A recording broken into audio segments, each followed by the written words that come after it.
mais preocupante tá, o semana passada, o Ministério de Educação atual saca relato onde que está visa que DPS não está hisa schoolgeld, não mag de hisa ni florim.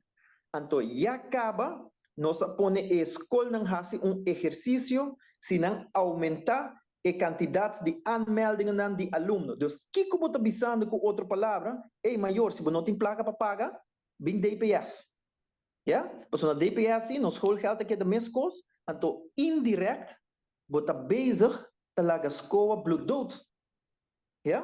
Porque menos aluno, que menos classe, menos trabalho para docente, como você vai fazer é hora. Em certo momento, você não paga, você deve não queda nada outro na escola para bater bancarrota. Ja? Dus, esse aí também está hincado em dia. E o ministro está dizendo, door que escola está bijzondere school, e não por actua, e não por decidir que a escola está. De certo momento, de certo caminho, sim, tem razão, sobre a vrijheid van onderwijs, mas de outro caminho, tem o recht, se a escola não está cumpre com o manejo financeiro, e pode trek in ng subsídio. Pero o que é o problema, tá?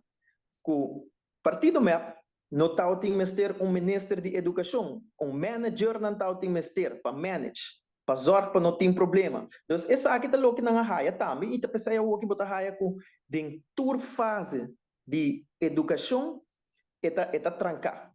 Está trancar, não tem movição maior a preocupar, escola não mavo, não sabe o que vai passar com não, yeah?